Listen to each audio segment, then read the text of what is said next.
guys, welcome to week 3. This week we're going to be covering the content in chapters 3 and 4. I've already posted those chapters under the content area.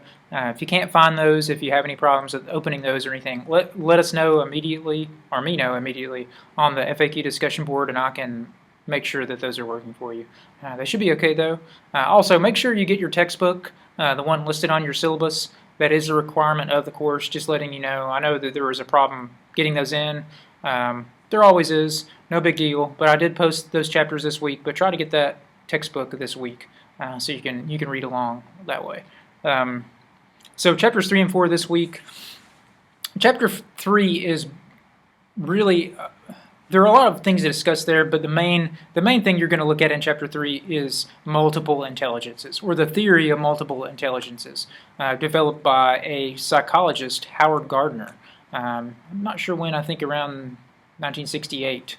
But anyway, you're going to look at that theory of multiple intelligences and look at how to apply it and how to identify your own multiple intelligences and how to apply those to your situation in college and learning in general.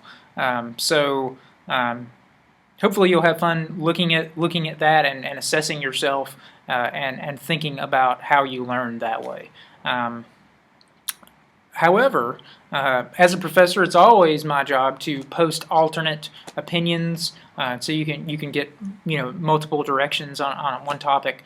So I would recommend reading the article that I posted. Now, this article that I posted about multiple intelligences goes along with chapter 3, and it's a critique of the theory.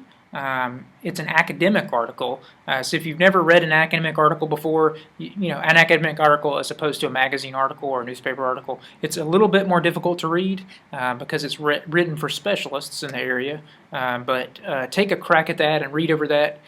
Even if you just read the abstract, and some of the conclusions, and the summary at the end, read that. But skim over it, see if you can get anything out of that about the critiques of those theories. Also, I'm going to post the Wikipedia article, although you can find that yourself, I'm sure, about multiple intelligence theory. I think it does a good job of kind of explaining what it is that's all about, where that came from, and then also at the end listing some critiques of that theory. So the idea here is to let you know what it is you're doing and not just have you doing something and not critiquing it. Always critique anything. And I noticed in the last time I taught this class, people tended to look at that type of assessment and get pigeonholed into one kind of intelligence or another. So they, for the rest of the class, it was, I'm a visual learner. I have this multiple intelligence. And that's dangerous. And the book even says, don't do that. Don't, set yourself up to be one or the other kind of thing. But look at that material. You're also going to be discussing those types of things on the discussion board. I have a couple of questions there about chapter 3 as well as that extra reading for you. Chapter 4 is really important also. It's about critical, practical, and reflective thinking. So this is the chapter that it's really not long enough for those 3 topics. There's lots and lots of information out there about these types of this type of thinking. And really, to me, if you were to ask me what college is all about, it's about developing these things, specifically critical and practical thinking. Because really, when you choose a major, you're really saying, I want to learn how to think like a psychologist. I want to learn how to think like a historian. I want to look at problems like a historian looks at problems. Because different disciplines are going to examine topics and problems in those different ways depending on the discipline, critically, practically, and creatively.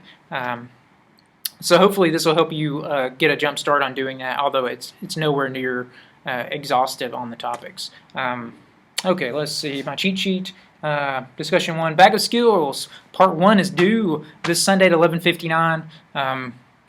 So make sure you turn that in the Dropbox. It's going to be turned in that Dropbox under the content area or in the Dropbox area.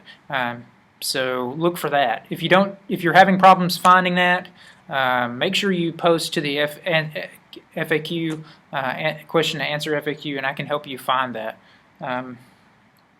But it's under that content area, which I've already gone over on the course tour. Make sure you follow the directions. Answer every question, turn it in on time, turn in all the challenges. That's a big one, man. A lot of people have in the past in this course have missed a lot of points just by turning in one challenge in part 1 or one challenge in part 2. Just to be clear, part 1 is due, which includes 4 challenges. So that's every single one of those. If you miss one, I think it's worth 160 points altogether, so you're missing like 40 points each one of those you miss.